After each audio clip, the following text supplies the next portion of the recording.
let's talk about Furiosa. So Furiosa is about the titular Furiosa from Fury Road, this time played by Anya Taylor-Joy, and her origin story on how she went from the Green Place, which we learned about in Furiosa, or in Fury Road. Although, why do that? By the way, just a side note, why do that? Why have a movie called Fury Road with a character named Furiosa, and then later that person gets a spinoff? Why? So this is the story about how she goes from the Green Place, which we know she's from thanks to Fury Road, and how she got to be the driver of the war rig that we also see in Fury Road.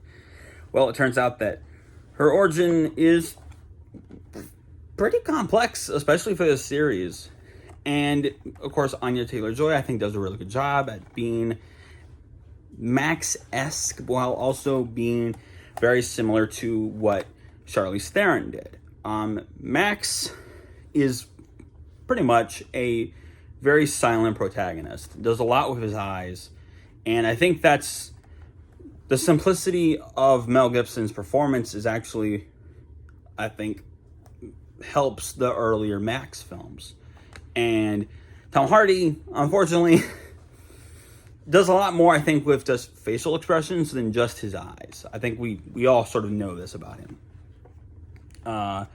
But, I think what helps Anya Taylor-Joy is that she apparently is quite talented. I haven't seen her in too much. I haven't seen her in everything she's done, but I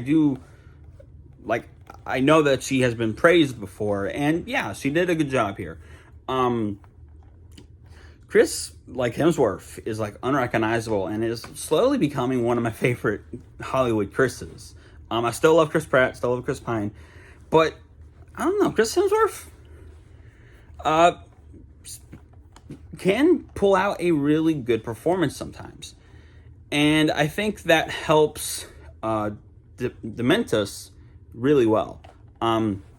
He talked in an interview I saw with him about how he the nose really helped find the voice, but he tried to make him sound like a carnival, ringmaster. And you can hear that. He sounds like an Australian ringmaster, which is funny because of The Greatest Showman and Hugh Jackman. But, I think he does a good job here, actually, and is, if not the best, one of the best villains of the series. Immortan Joe is in this film, and this movie does give context on why, Furiosa's role within Immortan Joe's, hierarchy and, why they work together. And I can see a sequel to this film being made, exploring more of that relationship, since this is the very beginnings. This is a Furiosa origin story. But I don't know, this film does a really good job at tying into Fury Road. And I think that helps. I think that's kind of what this series desperately needed, was some more connective tissue, I guess. This is also, I think, one of the best. Now, I love Fury Road. I think Fury Road is probably number one. Sorry, Road Warrior, I love you. But I do think Fury Road's probably number one. This might be number two. This is a movie. The first three Mad Max films are pretty good, but no plot, no character, no nothing. The most complex Max gets is wanting oil in 2. And then in Fury Road, there was some more complex characterization added into that film, but that's all it was. It was just some complex characterization. It was very much still the no plot, no shits given type of stuff that you expect from this series. Not that there's anything wrong with that. This is a famous series, and some 25-year-old in an apartment somewhere isn't going to change the fact that this is one of the most beloved franchises ever. So, just ignore me. But also, that being said, this is an actual movie, y'all. It has character, an actual plot, story, emotions. It has the things that make great movies great. And this is good. I want another one of these, please. And if we don't make a Furiosa 2, I understand that this movie did not make money. This was, unfortunately, a bit of a failure comparatively to Fury Road. Fury Road took the entire world by storm. And unfortunately, I think due to the fault of Warner Brothers, a sequel a decade later really wasn't great for this film. And unfortunately, I think kind of kneecapped it. If this film was made sooner, then I think we would have seen another big wave of critical acclaim for this series. As is, I don't think we're getting another Furiosa film, and we might not get another Mad Max film for a long time. And that sucks, because this was an actual movie. Like, I really genuinely love this film. And I think that, like, I was talking to someone in, like, the comment section of another YouTube video, where, because the guy who I was talking to, he said how his Walmart or whatever didn't have this film, so he had to order it from Amazon. And that's what I thought I was going to do. I thought I was just going to order the Blu-ray from Amazon. It looks good on 4K. It does, I think, have better color grading than the Fury Road 4K, but I do recommend you get both on 4K. But I think that, so what he said is that his Walmart didn't have it, and he's going to get it from Amazon. I got this from Amazon, or I thought I was, and I just would have gotten the Blu-ray. I went to a Walmart that's like 40 minutes away. It's a good Walmart. It has a good section to it, physical media section. And they had the Steelbook. And I thought, oh, that's so cool. I'm going to get it. And yeah, I like it. But and he talks about how he was, as soon as he gets this, going to do a double feature with Fury Road and Furiosa. Y'all, I think I'm gonna do that. Like, I would love to do that. Like, maybe on Sunday I'll do that, because like this is really like good, like top notch. It's surprisingly good, and like I love this movie, and I think it's number 2.